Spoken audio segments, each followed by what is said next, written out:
Zdravím, som Peter Šulek, vítajte opäť v Hunting Bazaar Shots. Dnes vám chcem ukázať guľovnicu v kalibri 8x57 ES, španielský Mauser, značka La Coruña model Deluxe. Nie je to však klasická Mauserovka, nakoľko táto guľovnica má 3 zásadné vylepšenia. Poistku, napínačik a vyklapaciu schránku.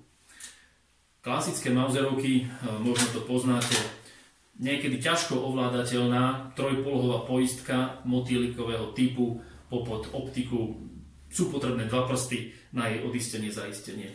Tu sa už nachádza trojpolohová poistka na ľavej strane záveru, ovládateľná jednoducho jedným prstom, v strednej polohe zaistená, ale je možné otvoriť záver, v zadnej polohe zaistená úplne aj so spúšťou, respektíve s úderníkom, no a v prednej polohe odistená zbraň aj záver.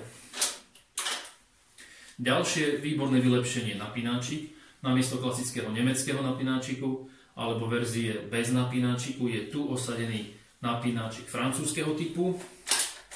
To znamená, aktivuje sa pohybom dopredu.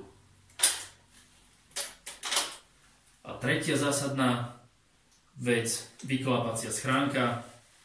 Jednoducho po stlačení tejto poistky pri lúčiku vieme zbraň rýchlo vybiť zo spodu. Na zbrani je osadená vývrová lišta pre rýchlu a relatívne lacnú montáž akejkoľvek optiky. To je teda opakovacia guľovnica La Coruña model Deluxe 8x57 ES.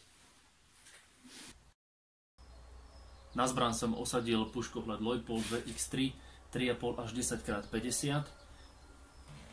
Keďže idem skúšať rozptyl zbrane, nie je nastrelenie na určitý bod, nebuďte potom prekvapení, že sa nebudem trefať do desiatky.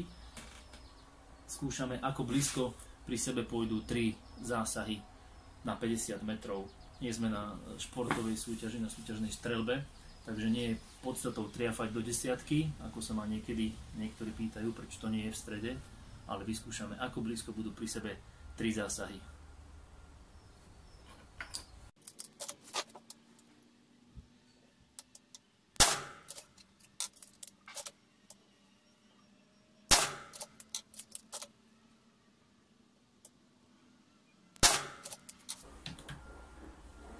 No, vidím, že v terči sme, to je podstatné, zhruba na 10. 11. hodine od stredu a poďme si pozrieť ten rozptyl.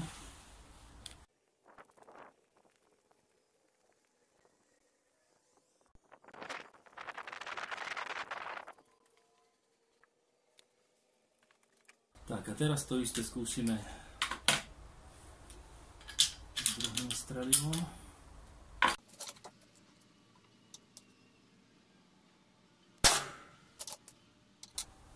Toto druhé je Cellier Bellot SPCE, teda strížna hrana. A už vidím, že to ide veľmi podobne ako to prvé, čo bolo Gecko Tailmantel.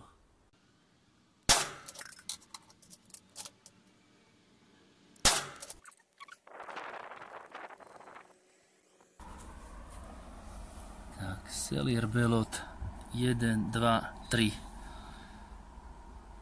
Ten sa zmestí do 2 cm.